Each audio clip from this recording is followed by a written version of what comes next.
Isaac Newton law of gravity കണ്ടുപിടിച്ചു. അത് നമുക്ക് എല്ലാവർക്കും അറിയാം. പക്ഷേ ഇത് കണ്ടുപിടിക്കാനുണ്ടായ സാഹചര്യം അതാണ് ഞാനിപ്പോൾ പറയാൻ പോകുന്നത്. 1665 പ്ലേഗ് രോഗം പിടിപെട്ടിട്ടുണ്ടായിരുന്നു ലണ്ടനിൽ. അന്ന് കാംബ്രിഡ്ജ് യൂണിവേഴ്സിറ്റി അടച്ചു.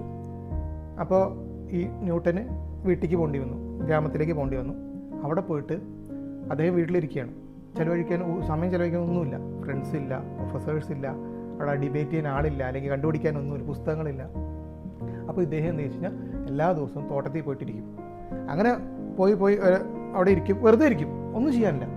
അങ്ങനെ വെറുതെ ഇരുന്ന സമയത്താണ് ഈ ആപ്പിൾ വന്നിട്ട് അദ്ദേഹത്തിൻ്റെ തലയിൽ വീഴുന്നതും അദ്ദേഹം അതെടുത്തിട്ട് ചിന്തിക്കുകയാണ്, എന്തുകൊണ്ട് ഈ ആപ്പിൾ എൻ്റെ തലയിൽ വീണു, എന്തുകൊണ്ട് ആപ്പിൾ മോളിക്കിട്ട് ഇങ്ങനെ താഴത്തേക്ക് വരുന്നു.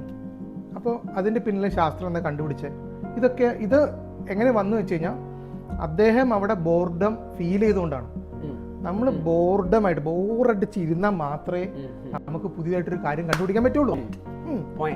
അതേ സമയത്ത് നീ ആലോചിച്ച് നോക്കുക, ഇന്നത്തെ അപ്പാപ്പന്മാരെ പോലെ ന്യൂട്ടൻ ആപ്പിളിന്റെ ചോട്ടിൽ ഫോൺ ഉണ്ടായിരുന്നെങ്കിൽ ഫോൺ എടുത്തിട്ട് റീൽസ് ഇങ്ങനെ നോക്കിയിരുന്നെങ്കിൽ ആ ബോർഡ് അവിടെ ഇൻസ്റ്റാഗ്രാം റീൽസ് വെച്ച് ഫില്ലായി. ആ ബോർഡത്തിന് എങ്ങനെ ക്രിയേറ്റീവ് സ്പേസിലേക്ക് കൊണ്ടുവരാൻ ചിന്തിക്കാനുള്ള ഗ്യാപ്പ് കിട്ടിയിട്ടില്ല.